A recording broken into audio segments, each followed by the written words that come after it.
فعله بعد ذلك لا يمثل مشكلة. كل الليبيين يدربوا والدعوة مفتوحة موجهة للقائد الثورة.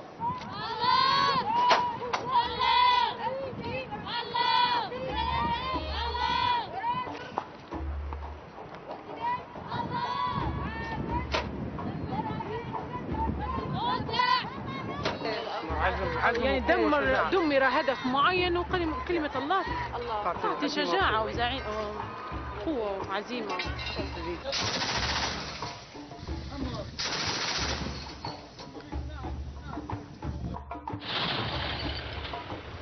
تفتح الكلية فيش باس، تدرب على السلاح وتتخرج جنب لجنب مع الكاميرا وتحت الصحافة باش تدافع على المعدات بتاعها.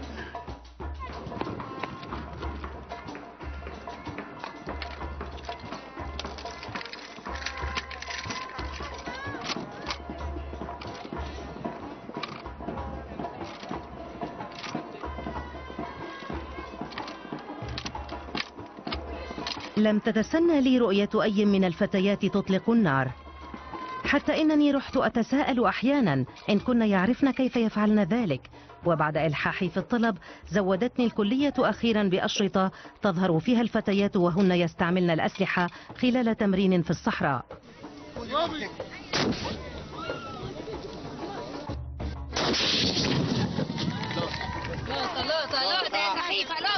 سخيفة غلط.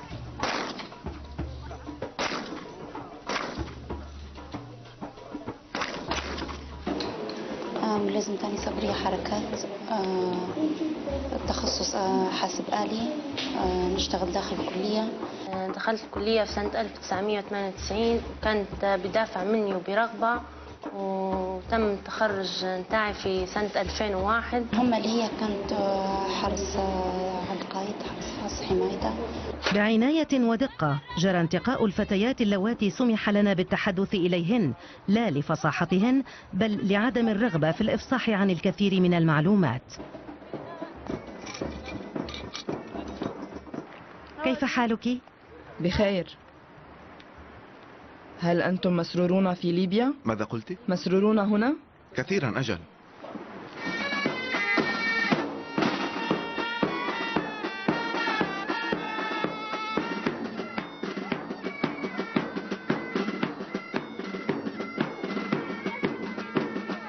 ولا خلاص يا عليك فيك المهم ما عجب الراجل راح فيك لجنة دي طاح فيك حسب الصبرية حمراء.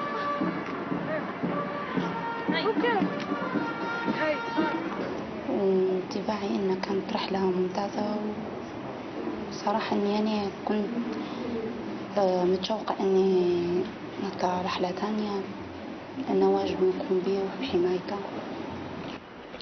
كنت برفقة القائد يعني، وكان هذا فخر لي وشرف يعني اني نرفق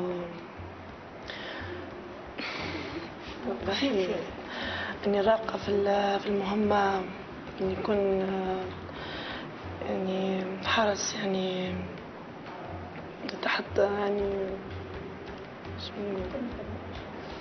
يكون كويس. بتعرفي فيك تفرجيها بتعملوا كاراتي؟ اكيد في عندنا لعبه الجودو ولعبه التايكواندو في كليه الطالبات. تايكواندو. ايوه التايكواندو والجودو، الدفاع عن النفس، ويدربوا كذلك التخصصات هذه اللي هي عده تخصصات.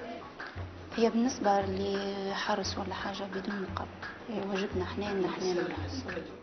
واضح من البداية أن الفتيات مرتعبات لتفوههن بأمر خطأ أمام المسؤولين عنهن.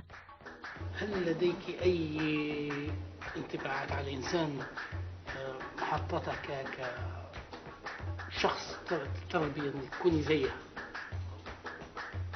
يعني حط قدام عيونك كإنسان بتقولي تتبع خطواتها،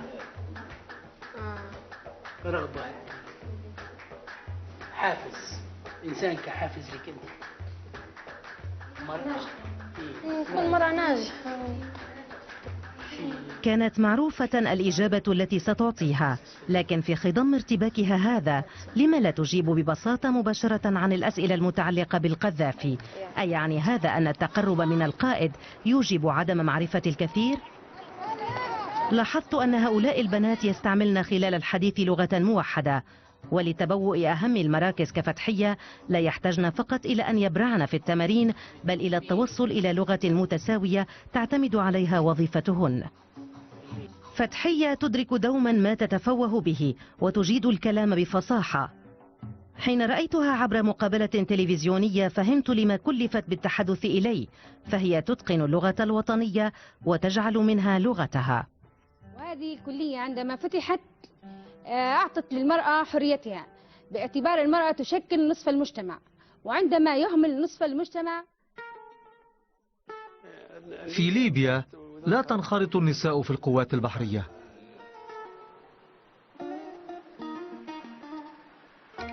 تتعارض الآن بلاغة فتحية العسكرية ورد الفعل الازدرائي لقادة الكلية البحرية.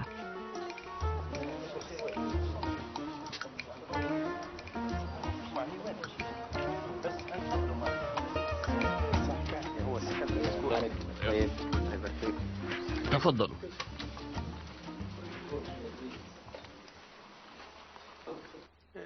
في ليبيا لا تنخرط النساء في القوات البحرية، ربما بسبب مشكلة المبيت، فنحن على خلاف المجتمعات الأوروبية لسنا معتادين أن ينام الرجال والنساء في المكان نفسه، لذا يمثل هذا الأمر مشكلة حقيقية. لكن هي كمرأة تعتقد أنها نقدر ما نعرفش مقياس، عندنا القدرة يعني مقياس الرغبة. برأيها هذه ليست بمشكلة، إنها الوحيدة التي تفكر على هذا النحو، لذا ربما حين نعرض هذا البرنامج قد يقبلونه. لا أعرف، أرى أنه من الصعب على المرأة الليبية أن تعمل على متن. الكلمة هذه خليها يعني النساء ما عندناش أي مانع ندخل أي مجال موجود في الشعب المسلح، سواء كان في المجال في البحرية أو في البرية أو في الجوية. بالعكس يعني ممكن المجال الجوي أصعب من اللي هي المرأة تقود طيارة وفي الجو وكذا، واختراقاتها وأثبتت نجاحها غير عادي فيه. فكما أثبت نجاحها في المجال البري والمجال الجوي، متأكدين إن 100% يعني مش حتى 100% إن هي حتثبت نجاحها في المجال البحري. ليش؟ لأنها عندها قوة وإرادة وتصميم ودفع من القائد وتحريض منا باستمرار بأن نحن ما نقفوش عند حد معين ونقولوا لا احنا وصلنا. بالعكس احنا نبغى نواكب كل جديد وكل أي شيء، أي مجال جديد. وأنت تتكلمي باسم المرأة ولا باسم بالمرأة؟ باسم المرأة بشكل عام يعني. بالعكس المرأة عندها رغبة ولا هي. قال القائد إن الحماسة لا تكفي، يجب أن يكون لدينا آلية ونظام للتطبيق. بين كبار ضباط البحرية يخالج فتحية شعور بالفضول. مع عدم رغبة هؤلاء في وجود نساء من البحارة على متن السفينة، فهم لا يرون في فتحية إلا فتاة صاحبة وجه جميل.